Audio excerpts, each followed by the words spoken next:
Communion for all souls. It's been 95 years since Norbert Čapek first celebrated the flower communion with his church in Prague.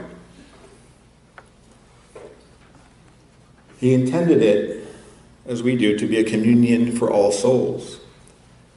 He recognized that in most Christian churches, a communion was an exclusionary act.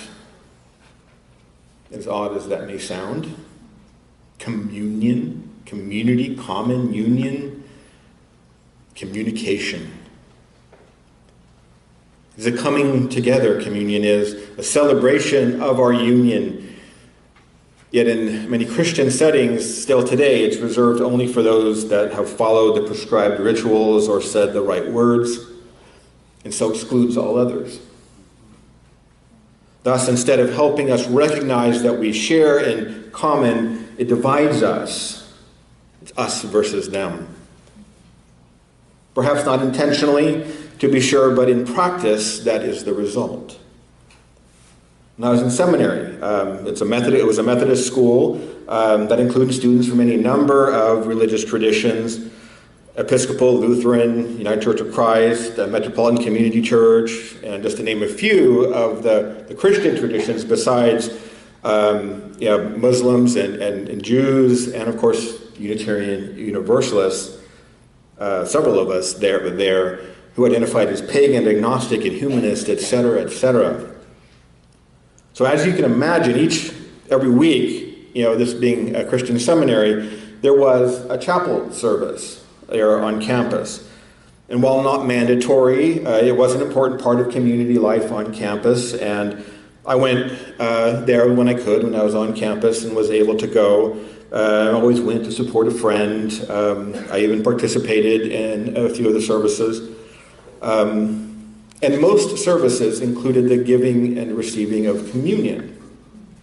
And mostly it was an open communion for everyone in attendance, regardless of our professed beliefs or religious ties. Mostly it was that. On a few occasions, it was made clear by how the communion was introduced that I was not invited to participate fully in the ritual. I might be able to come forward, but I was asked to put my hands to say not to receive the communion, but I could still, So I was excluded, and others like me were also excluded. Now, intellectually, everybody there, we all understood the reasoning. That was their tradition. We respected their tradition. But emotionally, it wasn't a pleasant feeling being intentionally excluded in that fashion. Now, the flower communion, of course, is intentionally open to everyone in the room, period.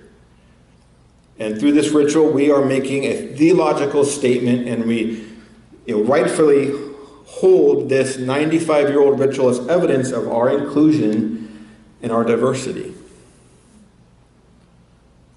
That being said, it's now time to name the elephant in the room. Like I said, it is intentionally open to everyone in the room.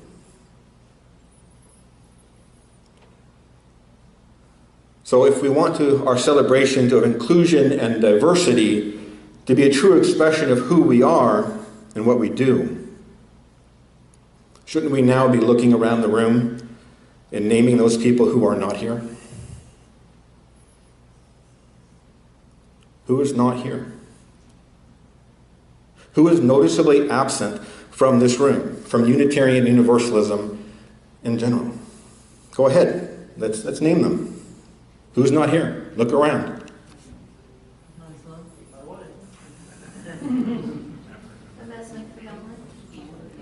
People of color, younger people.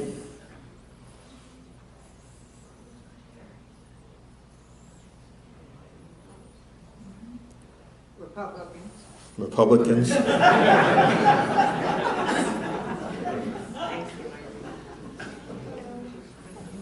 There actually are some Republicans here. And we need to remember that too.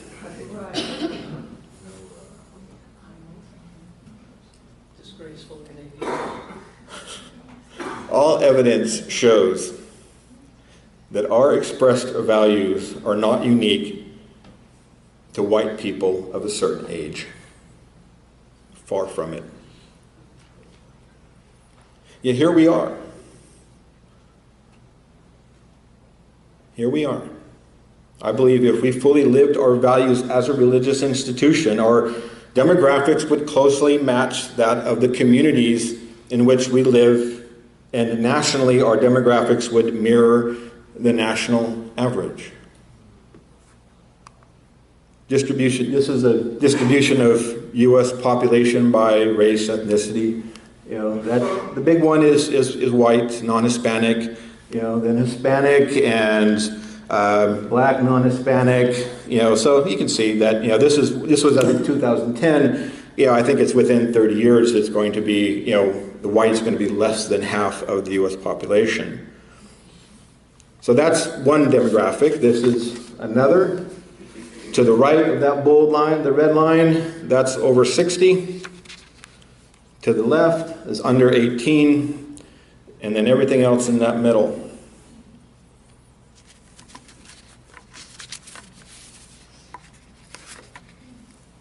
Now, as you may or may not be aware, the Unitarian Universalist Association of Congregations, the UUA, the heart of Unitarian Universalism, is in crisis mode right now. It is a common misconception to place the UUA at the head of Unitarian Universalism, but ours is a religion with 1,000 heads, the different congregations, and the UUA is the heart, what holds it all together. And the most the UUA can do for a congregation is advise or suggest. It has no authority beyond that. Just like our hearts. Which often remind us what we should do and what we could do, but has no power to force us to do anything. The heart of our association is breaking. And we, the heads of it, are being asked to address this growing concern. This is not the time or the place to go into the details of the situation. At most I could do is barely scratch the surface of all that's happening right now. But I will give you the crux of it. The Reverend Peter Morales has resigned as president of the UUA as of April 1st. At the root of the issue was his handling of what is a growing concern of the hiring standards of the UUA. And in his letter of resignations to the UUA board, Reverend Morales wrote, "You are all aware of the ongoing controversy regarding the UUA's hiring practice and lack of diversity in our senior leadership. Unfortunately, a note I sent to the UUA staff a few days ago made matters worse. In my hasty effort, I created more hurt for those already hurting. I failed to lead appropriately. I reacted when I should have listened. I am deeply sorry," he says. "I have clearly lost the trust of many people, and my comments have become a focal point in the ongoing discussion, and it is clear to me that I am not the right person to lead our association as we work together to create the processes and structures that will address our shortcomings and build the diverse staff we all want. We need a space for healing and listening." Now, to fill out the last few months of Reverend Morales' term as president, the UUA board has selected 3 co-presidents: the Reverend Sophia Betancourt, Reverend William G. Sinkford, and Leon Spencer to serve as co-presidents. All people of color. Of course, William G. Sinkford had been president of the UUA before Reverend Morales. They will fulfill the duties of the office and begin to the process of addressing the culture of white supremacy within the Unitarian Universalist Association. This is the term being used right now, white supremacy. It's being used in the heart of the UUA, and I understand it is not a term we willingly and comfortably associate with ourselves. But this is how it's being defined. white supremacy, a system or social order that keeps power and resources consolidated among white elites, using an ideology that upholds whiteness as being best or most normal. It is not necessarily active hatred of people who are not white or active belief that white people should rule over everyone else. It's not limited to the most overtly racist fringe elements of society. It's not a slur or an insult. It's not a historical artifact. It is the water that most people swim through without realizing they are wet. It's a basic fact of U.S. culture and everyday life and a foundational truth of this country.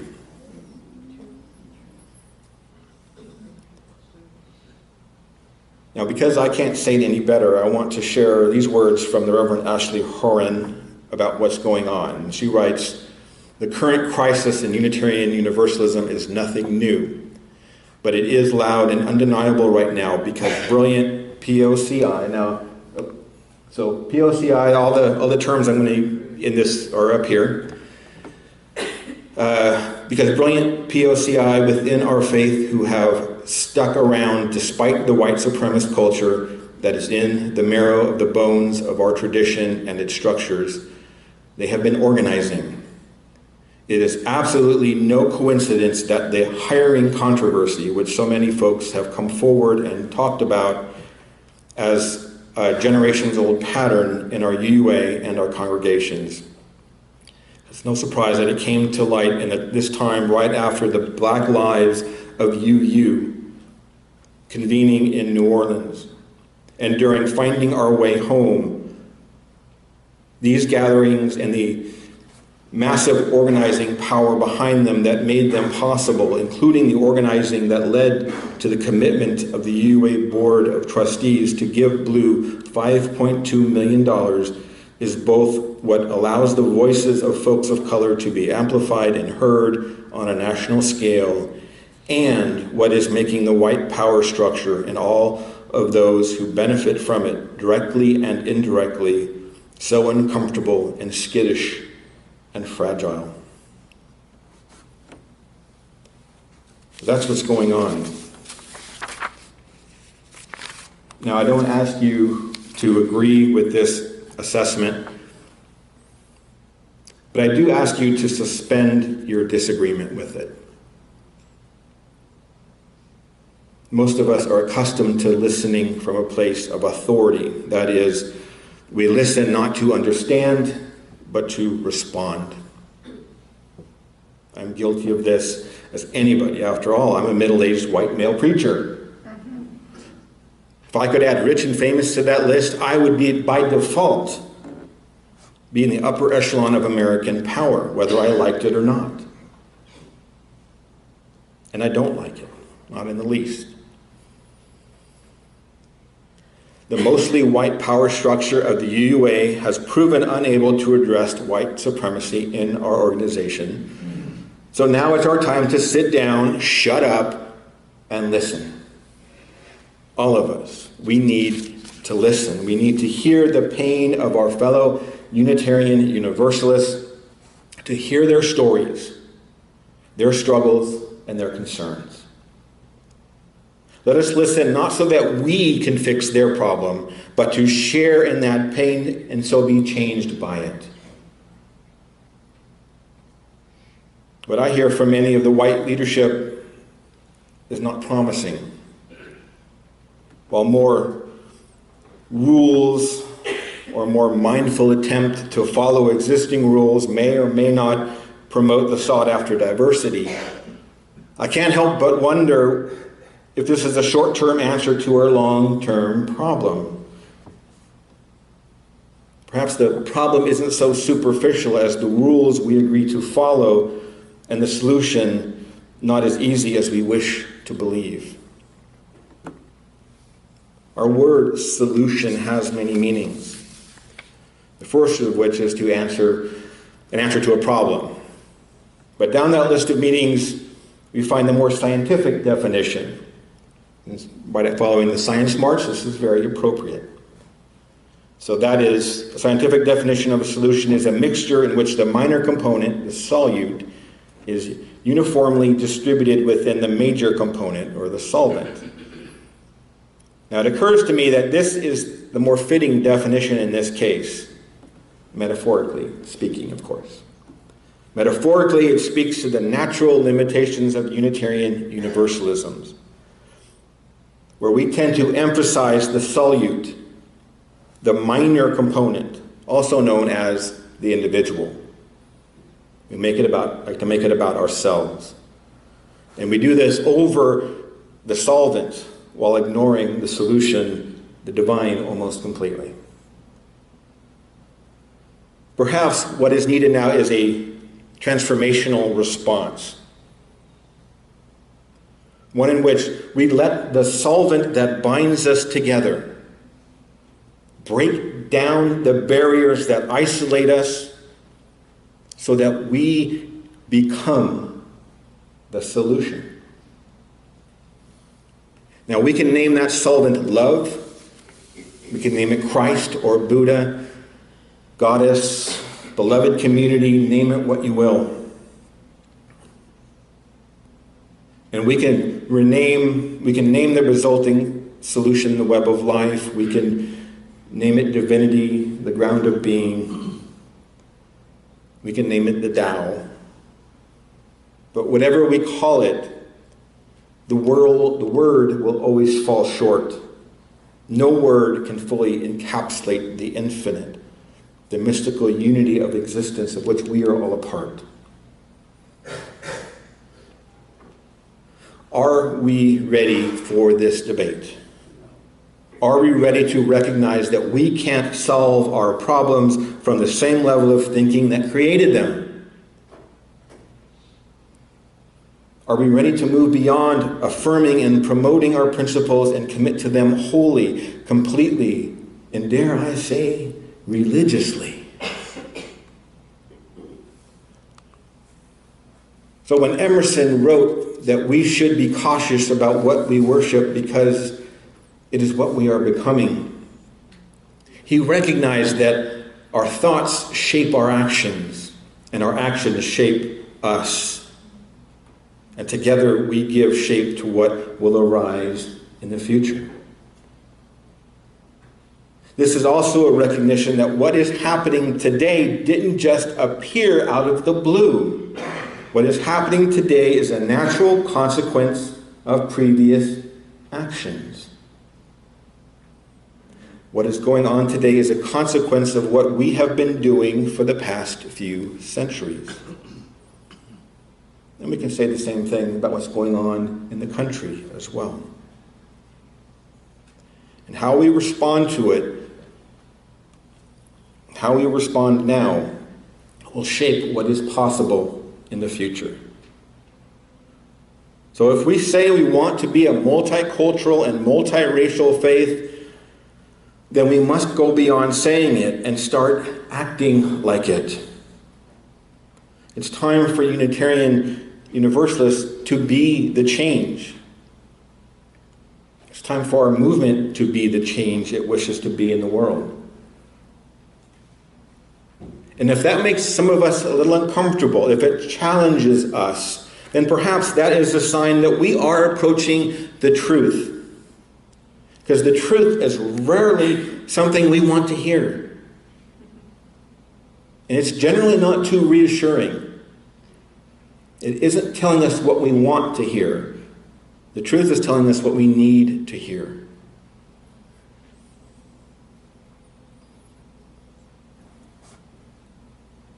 So if you are interested in learning more about what's going on, then I encourage you to get engaged through the Black Lives of UU teach-in that's going on. The dates listed are just suggestions. Pick a date that works best for you. The last I checked, there were over 500 congregations signed up to participate, roughly 1/2 of all the congregations in the United States. And on that website listed, there's resources to make it happen. At the very least, it is a place for anybody any one of us to go and learn about the issues and be part of the national conversation.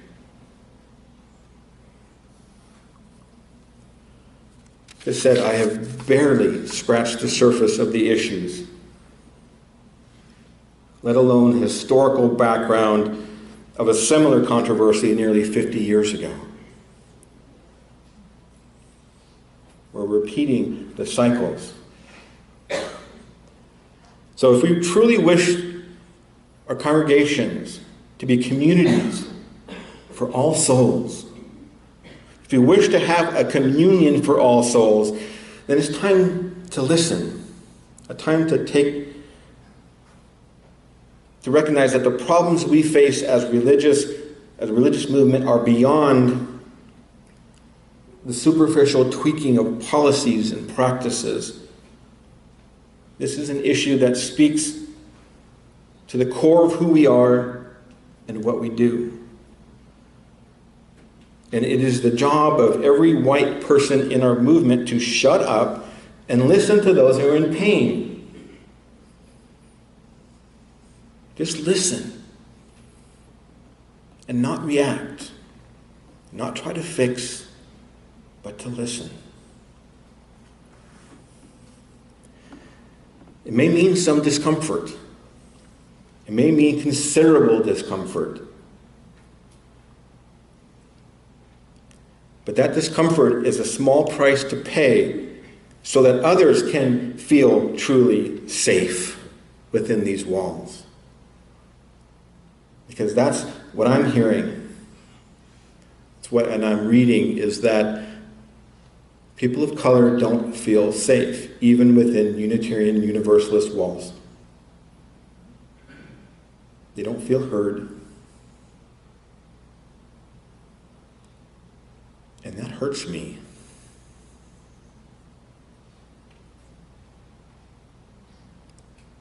And this is an opportunity for us as a religious community to be changed, to be transformed, to open ourselves so that anybody who can walk through our doors will feel the same safety that we feel.